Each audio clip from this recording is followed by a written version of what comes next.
You guys, so welcome back to another video on the channel. In this one, we're going to talk about media kits. So how you can use a media kit to get more paid sponsorship or brand deals. And I'm going to take you through why they're important. And I'm also going to take you through my personal media kit. And towards the end of the video, I'll give you a link or an option to go and grab that as a downloadable template that you can just fill in and use for yourself.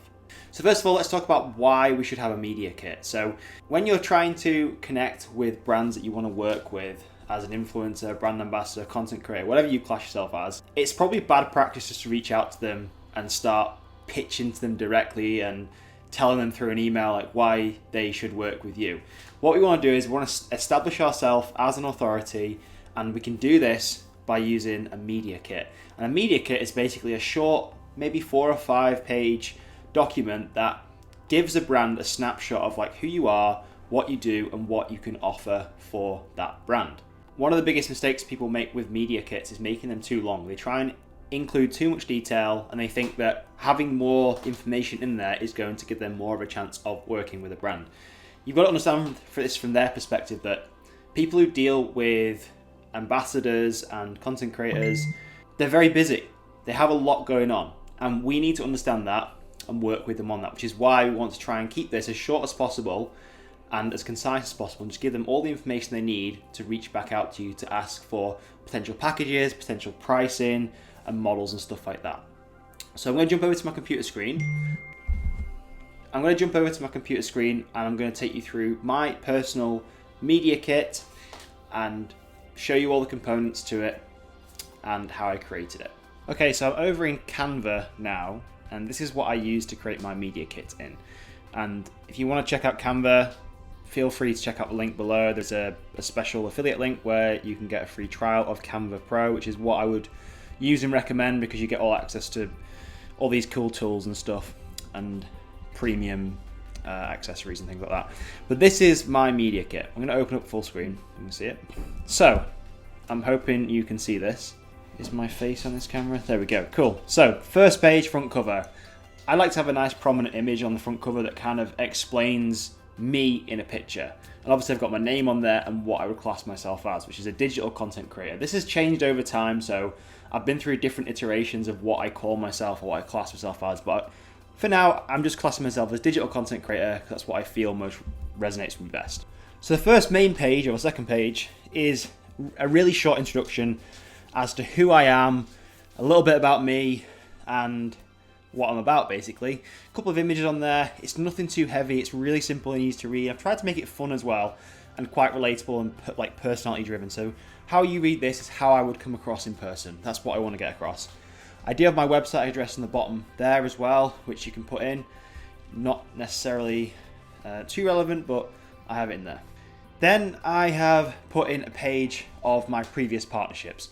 This is kind of like just to add a little bit of trust and authority to myself and the brand that I have, just to let the person know I'm speaking to that I have worked with some big brands in the past, that these companies all would recommend the work that I've done for them. So that's just what that page is. And then we jump into the numbers. So this is where a lot of people can overcomplicate things.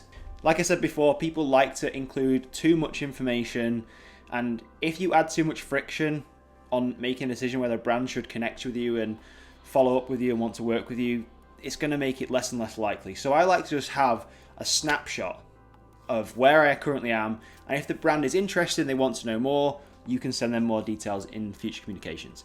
So this is basically just showing people, look, my audience size is across these different platforms, it's this big, it's kind of, this breaks down the demographics of my audience as well. So you read that little bit of text there, it tells people who my audience are in a snapshot. I don't really bother too much with, on this page anyway, with all the statistics and charts and stuff. That's too confusing. This is just to give people a snapshot. And then we jump into the nerdy numbers. So this is a little bit deeper.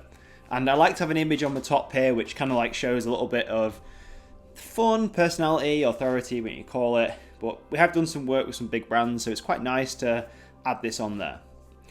I've also, instead of adding charts, I had a different approach to this, and I have actually condensed how my content is performing on the different platforms in a statement. And it's kind of a fun statement. You know, I say Instagram is killing it, TikTok, here we come, because I only just started on TikTok, and our YouTube channel is on fire. So I'm just trying to make it a bit more fun rather than just adding in all these charts and all these statistics, which is kind of boring, I think. I've just basically told people that the numbers don't lie.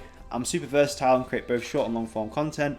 So this is kind of giving people an idea of what I can offer for the brand. That's what I'm always thinking about with these media kits and any piece of content I put out when I'm working with the brand. How is this best going to benefit the brand I'm reaching out to? How am I going to communicate this with it?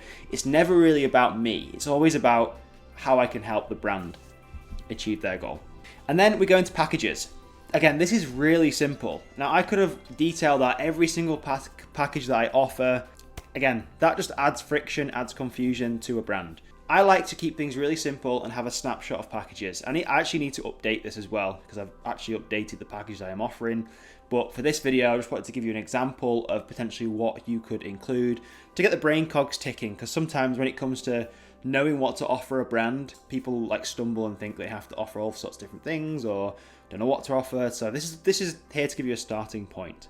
I've split this up into long and short form content because that's generally what I create on these different social media platforms, and I know that is generally what most of the brands I work with are interested in. So I want to give them really simple options, and you probably want to do the same as well. And you probably don't want to add too much onto this page. So maybe, I know I've got 5 on here, but I probably would even slim this down to 3 and create these offers unique and think of ways you can make this a complete no-brainer for a brand. How can you make it hard for them to say no, basically? Or how can you make it easy for them to say yes? Figure out what they want, and you can personalize this to them if you want. I like to keep this simple, but then if a brand reaches out to me again and asks, like, can you tell me more about this kind of content? Can you tell me more about that? Do you offer this? You can add that in. And then on the last page, I have kept this so simple, and this is just a call to action. So I want people to reach back out to me or reply to my email or message wanting to take the next step.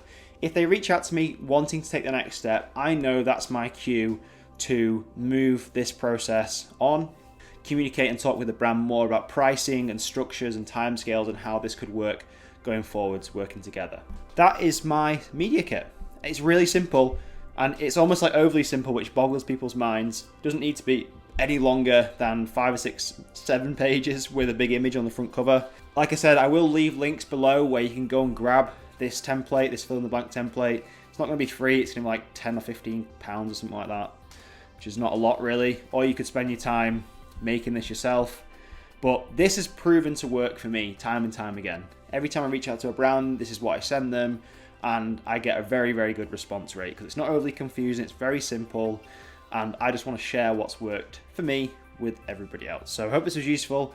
If you have any more questions on media kits or getting paid deals or brand sponsorships or anything like that, there'll also be a link in the description to my newsletter, which I do talk about this quite a lot in.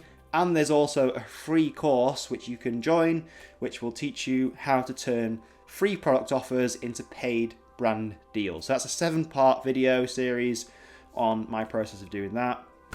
Hope this is useful, and I'll see you next video, guys. Take care.